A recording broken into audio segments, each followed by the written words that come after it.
Ok, c'est parti. Supportrices, supporters des Lions Indomptables. Bonjour, toujours le dé de la tanière 237, accompagné de Gooms le devin, créateur du contenu sur Twitter, combattant du football médiéval, combattant du football moyenâgeux. Ouais, Yes, c'est parti yes. pour un nouveau débrief sur les joueurs camerounais de la semaine. Générique. Ok, mon frérot, c'est comment aujourd'hui, comment tu vas? Bah, Le lendemain de Ngannou Fury, on va pas parler de MMA et de boxe, bien sûr, mais on va parler de tous ces joueurs camerounais qui ont joué cette semaine, Bemo, Baleba et Onana. Alors, mon gars, comment tu vas aujourd'hui? ouais, je vais bien, hein. Lendemain de combat. Bien évidemment, on n'est pas là pour parler de MMA, de sport de combat, mais voilà, il faut saluer la performance du grand frère Francis, qui porte haut et fort les couleurs du pays. Le fait d'entendre l'hymne camerounais retentir à Riyad hier, ça m'a ému. Et franchement, respect pour ce qu'il fait. Quand tu sais d'où il vient, quand tu sais ce qu'il a traversé, franchement, ça fait plaisir. Et très content de te retrouver pour parler football. Ça fait un bail, poteau. Ça fait un bail. Ah, bah, ça. On va parler des Lions qui ont joué cette semaine, et particulièrement ce week-end. La semaine avait, le week-end avait pourtant très très bien commencé, avec Mbeumo qui nous met un doublé, une passe décisive. Non, non, je dis n'importe quoi. Avec Mbeumo qui nous met une passe décisive et un but. Avec Baleba qui s'en sort pas trop mal avec Brighton, même s'il sort en cours de match. On avait Yongwa aussi qui rend quand même une copie plutôt pas mal. Mais ça se termine mal avec Onana. Onana qui fait une bonne performance. Je tiens à le dire Ouais, quand même. ouais, bien sûr, Onana bien sûr, qui fait une performance. bien sûr. Donc on va y arriver. On va arriver Moi, à je valide. Onana. Moi, Mais je attends, vais, on sait jamais. Peut-être que Muguet va jouer avec Marseille, hein, tu sais pas, parce que Marseille joue contre Lyon ce soir. Donc on sait pas, peut-être qu'il peut rentrer et marquer. On je sait ne jamais, veux un rien. poteau. Je ne veux rien dire. Je ne veux C'est rien dire. ça. Je ne veux rien. Mais c'est ça. De toute façon, le gros sera sur Onana, c'est tout, parce que je pense que ce match, il est juste. Faut Ouais, vraiment, en fait, faut vraiment qu'on parle en fait du problème Manchester, parce qu'on a beaucoup en début de saison, on a beaucoup pointé le doigt sur André Onana, on a beaucoup pointé le doigt sur Casemiro, mais en réalité, on voit que c'est global, c'est un problème collectif. Donc on y reviendra. Brian Bemo, pour ceux qui ont vu le match, c'est contre un gros Chelsea. Moi, sincèrement, j'ai vraiment aimé Chelsea. Limite, je sais même pas comment Chelsea a perdu ce match. Mbeumo a été clinique. Alors, on va faire toujours des parallèles sur ce qui se passe en sélection. On lui reproche énormément en sélection justement de ne pas être clinique, de louper des face-à-face, de louper toujours le dernier geste. Et bah là, Mbeumo, il a été clinique. C'est deux tirs cadrés, un but, une passe Eh, frérot, il décisive. avait quand même le but entrouvert, là. Franchement, s'il avait raté le deuxième but, là, ça aurait été problématique. Ah oui, bah, mais c'est bien ce que tu dis, mais je pense qu'il y a, je sais plus c'est quel match, mais je vais le retrouver quand je ferai le montage. Il y Ouais. avait un là, il y avait une action où il y avait le but qui était pas tout ouvert, mais en tout cas c'était un. Ouais, ouais, je vais le retrouver. Et il loupe. Donc tout ça pour dire que Brian Bemo, Chelsea, Brentford, Master, franchement, c'est une de ses meilleures. Je pense que c'est une de ses meilleures performances. Il a été, je pense même, il a été élu homme du match. Parfait. Sincèrement, tout a été bien. Tout a été bien dans ce qu'il a fait. Pour moi, il a fait vraiment un très, très, très gros match. Et on espère voir le Brian Bemo de Brentford en sélection nationale du Cameroun. Yongwa, j'ai survolé, mais sincèrement, je suis content parce que dans la vidéo d'avant, je disais qu'il fallait qu'il enchaîne les matchs. Et, Ouais. et en réalité, sans parler de sa performance, c'est ce qu'il est en train de faire avec Lorient. Il enchaîne les matchs. Il a joué beaucoup plus haut. Si je dis pas de bêtises, c'est un 3-4-3 et il joue milieu gauche, donc il était beaucoup plus offensif. Ouais, Il a même eu l'occasion de tirer au but et il doit avoir un tir cadré qui se balade et tout. Défensivement aussi, c'était quand même costaud. Bien sûr, ils perdent, mais on va pas leur en vouloir de perdre face au Stade de Reims, si je dis pas de bêtises. On va pas leur en vouloir. C'est une très belle équipe, le Stade de Reims. Donc Yongwa, j'ai aimé sa performance. C'est peut-être pas la meilleure de ses performances, mais ce qui est encourageant, ce qui est super bien pour la sélection, c'est que là, il enchaîne les matchs. Et Parfait. j'ajouterais que face à Rennes, lors du derby de Bretagne, donc pas cette journée, pas ce week-end-là contre Reims, mais la semaine d'avant, où il a affronté notamment Christopher Wu, Yongwa jouait dans une défense à 4. Il a évolué Ouais. dans une défense à 4 et il a performé. Parce qu'il y avait tout ce débat, est-ce que Yongwa peut jouer dans une défense à 4, est-ce qu'il peut défendre? C'est vrai qu'on l'avait vu avec la sélection contre le Sénégal où il avait rendu une très bonne copie. Mais là, face à Rennes, en deuxième mi-temps, ils ont évolué dans une défense à 4 et Yongwa était plutôt performant. Donc ça aussi, c'est un élément à prendre en considération parce que c'est un joueur finalement qui peut évoluer dans différents systèmes, tant en latéral gauche qu'en piston gauche comme il l'a fait contre Lyon avant le rassemblement ou même contre Reims ce week-end. C'était pas prévu on devait pas forcément en parler, mais on en a parlé en off, donc je voudrais quand même faire une petite mention sur le match Bodo contre Besiktas, parce que ça a opposé Pemi à Aboubakar, et il y avait aussi Jean Onana qui jouait. Euh, il y avait aussi Jean Onana qui était titularisé, ça faisait super longtemps qu'il n'avait pas été titularisé. Je vais pas mettre de jugement sur la performance de Pemi. J'invite juste les gens à regarder le match s'ils peuvent, parce que ça vous donnera peut-être une idée de ce que donne ce joueur, on va dire, dans un niveau un peu plus élevé que le championnat norvégien. Aboubakar a eu beaucoup d'occasions. Je pense qu'il a deux, trois occasions franches et il les met pas au fond. C'est peut-être son problème en ce moment. Peut-être qu'il lui faut beaucoup d'occasions pour peut-être mettre un but. Et Jean Onana est passé totalement à côté de son match. On va mettre ça sur le coup du fait qu'il n'a pas beaucoup de minutes dans les jambes. Mais sincèrement, Jean Onana, dans ce match-là, j'irais pas dire jusqu'à dire que c'était catastrophique, mais c'était vraiment pas bon. C'était vraiment pas bon. Donc, si vous voulez voir un match où il y a des Camerounais, entre parenthèses, qui sont sélectionnables et sélectionnés, vous avez Bodo Glimt contre Besiktas, Pemi, l'attaquant camerounais dont tout le monde parle en ce moment parce qu'il met énormément de buts en Norvège. Bien sûr, le capitaine de la sélection nationale du Cameroun, qui est Vincent Aboubakar, et Jean Onana, qui était normalement un de ces jeunes milieux de terrain camerounais qui devait prendre le relais. Et malheureusement, depuis maintenant un an, et sa carrière est un peu à l'arrêt. Voilà. Tu m'as dit que tu avais regardé les minutes de Carlos Baleba, Brighton contre Fulham, qui s'est joué il y a maintenant, qui s'est terminé il n'y a pas très longtemps. Qu'est-ce que tu as pensé de Carlos Baleba? Carlos Baleba, ce que j'en pense depuis maintenant un an. C'est un joueur avec beaucoup de talent, avec beaucoup de qualité, et en fait, c'est un joueur qui est en train de monter en puissance. On a fait une première vidéo, toi et moi. C'était, je crois, après sa première titularisation contre Chelsea en Coupe d'Angleterre, si je ne m'abuse, défaite de Brighton au Stamford Bridge. Et on disait justement que, ok, le garçon a du talent, le garçon a beaucoup de cordes à son arc, mais il faut qu'il prenne le pouls du championnat, il faut qu'il prenne le pouls, le rythme du football anglais. Et sur cette première mi-temps contre Fulham, j'ai senti un garçon qui commençait à prendre ses aises, à prendre ses marques dans cette équipe de Brighton. Et en fait, cette première période a résumé assez bien ce que j'avais déjà dit dans une vidéo précédemment. C'est un joueur qui est complet. Si tu veux un milieu qui se projette, qui apporte le surnombre, tu peux appeler Carlos. Si tu veux un milieu qui prend des risques, qui frappe, qui cherche à faire la différence, tu peux appeler Carlos. Un joueur qui est à l'aise avec le ballon, qui peut assurer la première relance, tu peux appeler Carlos. Un joueur qui gagne aussi ses duels, qui a un gros volume de course, tu peux appeler Carlos Baleba. Et dans cette première mi-temps, je le rappelle, contre Fulham, parce que côté Fulham, il y a quand même un milieu qui est très très fort, qui a failli signer au Bayern et qui est l'un des meilleurs 6 de Première Ligue, qui s'appelle Joao Paling. J'ai vu plusieurs séquences, plusieurs 1v1 avec le frérot Kamer, et franchement, Baleba, sur les 45 premières minutes, a été très intéressant. Après, là où le bas blesse, c'est que, comme je l'ai dit, c'est un garçon qui doit avoir 19-20 ans, ce sont ses premiers matchs en Première Ligue, il faut qu'il prenne le rythme du meilleur championnat du monde. Parce que dans le meilleur championnat du monde, justement, il faut être performant sur les 80-90 minutes. C'est un championnat qui est énergivore, c'est un championnat qui demande énormément, et c'est vrai qu'à partir de la 50e, l'heure de jeu, on a vu un Carlos Baleba qui a commencé à décliner, et qui a fait décliner avec lui finalement le milieu de terrain, parce que, un point important, Baleba ce soir, il a joué en numéro 6. Kamel Daoud a joué un peu plus haut, en relayeur numéro 8. Donc c'était vraiment le Camerounais qui est un peu le dépositaire du jeu de Brighton. Et donc forcément, lorsqu'il décline, il fait décliner avec lui son équipe.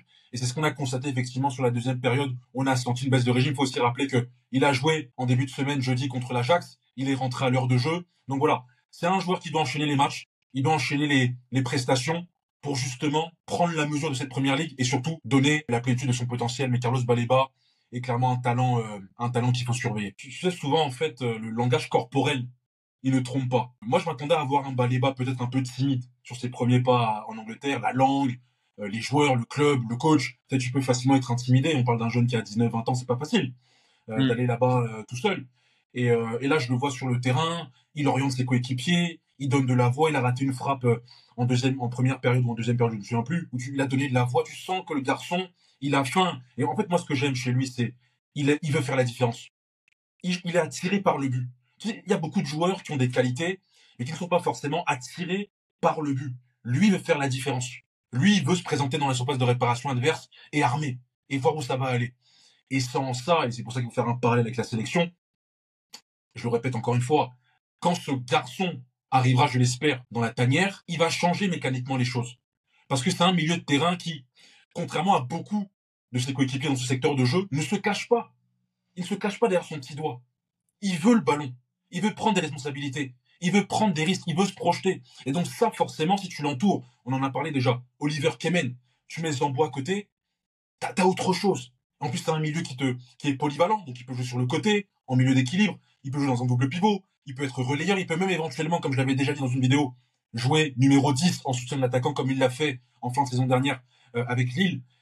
C'est un joueur qui est vraiment très intéressant. Après frérot, et après je te laisse la parole, il y a aussi un autre point, et ça fait d'ailleurs écho à ce que tu avais dit dans une très belle vidéo, et je vous invite à aller l'écouter, où il parle des binationaux, le frérot, le D. Moi, je veux parler des joueurs qui sont en sélection. Je suis fatigué de parler des joueurs qui ne sont pas en sélection ou qu'on attend. Il faut parler des joueurs qui sont, comme tu l'as dit en début de vidéo, sélectionnables ou sélectionnés. Aujourd'hui, Baliba, il est sélectionnable, mais il n'est pas sélectionné. Du moins, il n'est pas là. Donc, il faut aussi parler des joueurs qui sont là. Il faut aussi parler des joueurs qui ont déjà joué pour les Lions et qui peuvent être amenés à être appelés. Moi, j'aime beaucoup Yvan Neyou, mais c'est pas l'objet de la vidéo, mais j'aime beaucoup Yvan Neyou qui était à Saint-Etienne et qui, malheureusement, avec les Lions, n'a pas eu beaucoup de temps de jeu. Et je reprends tes propos, le D, que tu tiens à longueur de vidéo, que la tanière, et d'ailleurs, je vous rejoins là-dessus. Il y a le manque de créativité, en fait. Cette idée que dès que j'ai le ballon, je veux chercher à jouer vers l'avant, je veux casser des lignes, je veux faire mal à l'adversaire. Baléba, lorsqu'il en a l'opportunité, il va faire mal. Il va gagner des mètres. Il va repousser le bloc adverse, en fait. Il va prendre des risques, il va se projeter. Il aime aller dans la surface de réparation adverse. Et je le dis encore une fois, il est dans le meilleur écosystème possible. Il est avec un coach qui a beaucoup d'idées, qui veut le ballon, qui demande à ses joueurs d'avoir un gros cul footballistique. Donc finalement, c'est le meilleur écosystème pour lui, en fait, pour progresser, parce qu'en même temps, il joue des gros matchs, il joue l'Europe. Donc, franchement, il a tout pour maximiser son potentiel et devenir, comme je te l'ai dit, l'un des meilleurs milieux de sa génération. Parce qu'il est capable de tout faire. Est-ce que maintenant il va pouvoir le faire régulièrement et sur une longue période? Ça, c'est une autre question. Mais il est capable de tout faire. Carlos, on t'attend en sélection. C'est ça. On est, C'est ça, on frérot. est seulement là pour t'accompagner, Carlos. Nous sommes seulement là pour t'accompagner. Bon, on passe au match de Manchester. Ouais, la galère, les gars. La galère. Faux match. Faux match. Ah ouais. Bon, alors, Manchester United contre Manchester City. Yes. United qui reçoit City. Donc, hommage à Charlton. Donc c'était un hommage à Charlton. Pour ceux qui connaissent pas, bon bah c'est celui, si je dis pas de bêtises, c'est celui qui a gagné la Coupe du Monde en 66, Exactement. Ballon d'or Exactement. avec Manchester United.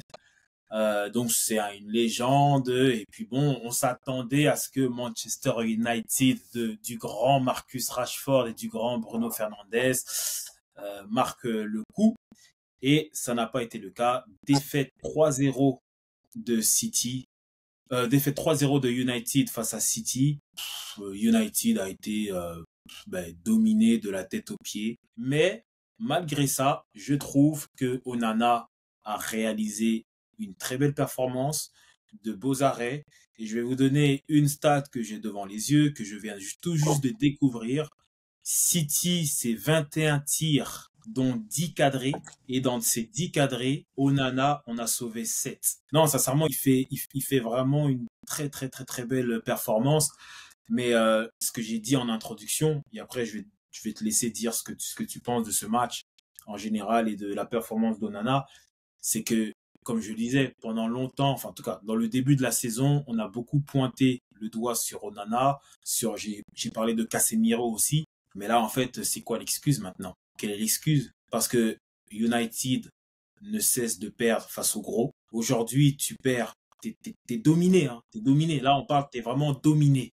C'est-à-dire que t'as peut-être une action ou deux. Je me rappelle de la frappe de McTominay en demi-volée, peut-être aussi le face-à-face où Ouloun se prend un peu les pieds, mais t'es dominé, ok? Tu concèdes, c'est parce que c'est n'importe quoi. 10 tirs cadrés, je pense que ça se fait pas, hein. Ça, c'est un match du premier contre le dernier. Et ton goal sur des arrêts de fou.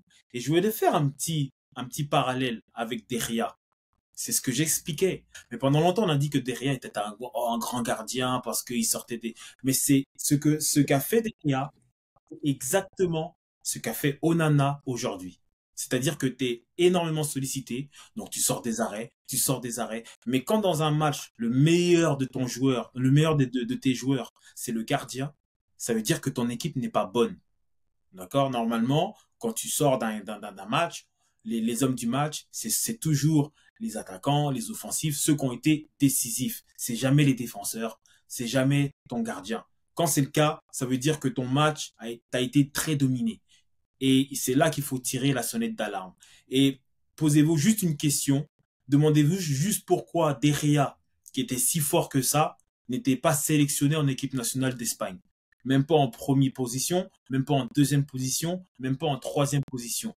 Parce que Derrea fait partie de ces gardiens très défensifs, mais qui ne t'apportent rien de plus. Et en plus de ça, parfois, il avait des absences où il faisait des bourdes. Donc, je m'arrête là et je te laisse. Non, Euh, non, mais je te rejoins. Onana, c'est l'un des joueurs qui est l'un des joueurs les plus critiqués côté camerounais depuis le début de saison.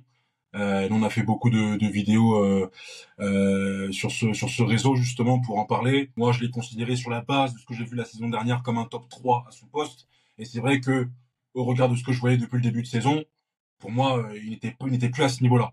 Mais force est de constater que sur les deux derniers matchs, que ce soit contre Copenhagen en LDC, avec ce penalty qu'il sort en toute fin de match, et le match de ce soir, où même s'il encaisse 3 buts, il sort des arrêts world class. C'est ce que moi j'attendais finalement de Nana. L'arrêt qui sort sur la tête d'Erling Haaland à la fin de la première période, c'est ce type d'arrêt-là pour lesquels on allait le chercher, pour lesquels United a posé 53 millions d'euros pour aller chercher Onana, pour des arrêts world class. Le problème, c'est que Onana, il est dans une équipe qui est bourbier. Manchester United, depuis 2-3 ans, c'est compliqué.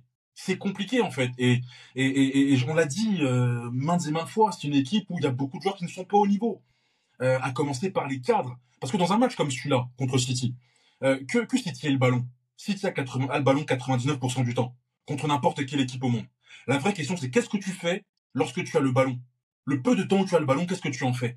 Et donc, c'est là où tu poses la question de tes leaders techniques. Est-ce que tes leaders techniques sont en mesure de garder ce ballon et de le fructifier et de le faire porter en transition? Manchester est incapable de jouer en transition ce soir. C'est vrai qu'il y a eu deux, trois situations. T'as Højlund qui a une mauvaise conduite de balle. Tu as Rashford qui rate encore son face-à-face avec Ederson. Mais en fait, Manchester n'a pas existé dans le jeu. Manchester n'a pas utilisé le ballon, en fait. Et donc, à partir de là, tu subis. Tu as une équipe qui ne presse pas. On en a parlé encore il y a quelques temps, toi et moi, en Ligue des Champions. Une équipe qui a du mal, finalement, à avoir du volume de jeu et à harceler les équipes adverses. Tu as des latéraux qui sont pas au niveau. Diogo Dalot a pris le bouillon face à Jack Grealish. Tu as Lindelof qui était en totale perdition sur le côté gauche. Il y a aussi la question du coaching, parce que moi je comprends pas. Tu as Sergio Reguilón qui est revenu de blessure. Pourquoi tu l'alignes pas sur le côté gauche à la place de Lindelof? Pourquoi tu mets un défenseur central qui n'est pas à l'aise à ce poste-là? Voilà. Et puis comme je te l'ai dit, t'as des leaders, t'as Rashford, t'as Bruno Fernandes, qui malheureusement en fait offensivement n'apportent pas grand-chose. Et donc forcément, ça fait une pression énorme. Ça met une pression énorme sur la défense et une pression énorme sur Onana qui doit sortir des miracles pour sauver son équipe. Mais c'est pas possible contre City. Tu peux pas. non, Donc mais aujourd'hui, United n'a pas le niveau d'affronter de telles équipes aujourd'hui. Non, mais même quand tu regardes là, et après, de toute façon, on est sur la fin, mais quand tu regardes la composition, quand tu regardes la composition, tu es chez toi, et tu reçois City, ok? C'est un match, normalement, ça, c'est des matchs que tu dois gagner. C'est même pas des matchs où tu dois faire c'est des matchs Manchester United City, c'est des matchs que Manchester doit gagner. Manchester Liverpool, tu dois les gagner. Ça, c'est des matchs, en fait, normalement, je pense que quand tu es coach, ou en tout cas quand t'es à Manchester United, c'est des matchs comme ça. Il y a le calendrier, bam, ok. Le coach, il fait une croix sur les dates. Tu vois, il met une croix comme ça. Il y a Liverpool, il y a City, et il dit, vous voyez ces matchs-là, là, c'est les matchs les plus importants de la saison. Voilà, il vous dit ça. Ça, c'est des matchs. Et regarde, Johnny Evans, Maguire, Lindelof, Amrabat, McTominay. Alors, quand tu vas avec ces 5 joueurs-là, donc le carré, c'est McTominay, Amrabat, Maguire, Evans. Déjà, la première question que j'aimerais vous poser. Qui veut dans son équipe Johnny Evans, Harry Maguire, McTominay et Lindelof? Qui les veut dans son équipe? Qui aujourd'hui, si demain on dit on va signer ces joueurs, qui sera heureux de les avoir dans leur équipe? Personne. Et c'est quoi le message que tu envoies en fait? Le message que tu envoies, c'est j'ai peur de City, on va défendre, et peut-être sur un coup de génie de Rashford ou un coup de génie de Fernandez, on va marquer. Après, tu sais, j'ai vu Arsenal contre, c'est pas le sujet, mais j'ai vu Arsenal contre City, j'ai vu aussi Arteta qui a eu peur. City est la meilleure équipe du monde aujourd'hui. Ils ont le ballon, de toute façon. Ils ont le ballon, donc vouloir les regarder dans les yeux en ayant la possession, c'est mort. Moi, ce qui me dérange, en fait, c'est, je te l'ai dit, le coaching, parce que moi, déjà, je comprends pas pourquoi Bruno Fernandes joue sur le côté droit. Moi, c'est un truc qui me dérange, en fait. C'est mal utilisé. Déjà, c'est un joueur qui est pas au niveau. Il est pas au niveau aujourd'hui. Il porte le brassard et tu l'utilises sur le côté droit. Alors, tu as des joueurs qui pourraient justement mieux répondre à ce profil-là, délié, percutant. Vous avez Garnacho, vous avez Pellistri, qui aurait pu justement repousser le bloc mancunien, enfin de City Il y a en phase de Mount. transition. Il y a Il y a Mount. Mount éventuellement, ouais, Mount éventuellement, mais tu mets Bruno Fernandes à ce poste-là, moi ça me dérange. À côté, tu as des gens qui sont pas au niveau. Voilà, le milieu de terrain n'a pas été en mesure. Eriksen, s'il est là, c'est aussi pour gérer le tempo, avoir le ballon et bien l'utiliser. Il ne l'a pas fait ce soir. Rashford, il a eu quelques situations, il n'a pas marqué, il n'a pas planté. C'est aussi ça le problème de Manchester. C'est que tu as un effectif qui n'est pas au niveau, qui n'est pas construit pour aller chercher les tops équipes mondiales. Tu as des joueurs, des cadres qui ne sont pas au niveau et tu as un coaching qui est bizarre. Pourquoi Anthony n'est pas rentré? Pourquoi Anthony il rentre après le 3-0? Pourquoi tu mets Anthony sur le banc, tu mets Bruno Fernandes sur le teco? Explique-moi. Expliquez-moi. Ouais, Anthony, Guardiola. il rentre 3-0. Mais Ouais. toi, je comprends pas. Je Non, comprends mais pas. parce que, non, mais moi, je vais te répondre. C'est Ouais. parce qu'à 2-0, tu penses pas à égaliser. Tu penses à limiter la casse. Aujourd'hui, Manchester a eu peur de City. Moi, je vais revenir juste sur Onana, parce qu'au fond, c'est lui qui m'intéresse. C'est pour ça que je suis pas fan de Manchester, moi. Moi, c'est vraiment André Onana. Moi, ce que je veux dire, c'est que il faut qu'il comprenne que dans ce Manchester-là, on n'attend pas de lui qu'il fasse ce qu'il a fait à l'Inter. On attend beaucoup plus. Parce que si Onana n'est pas au rendez-vous, si André ne réalise pas des prestations sur chaque match, que ce soit contre Burnley, Bournemouth, Sheffield, Copenhague ou le Bayern, cette équipe, elle est foutue.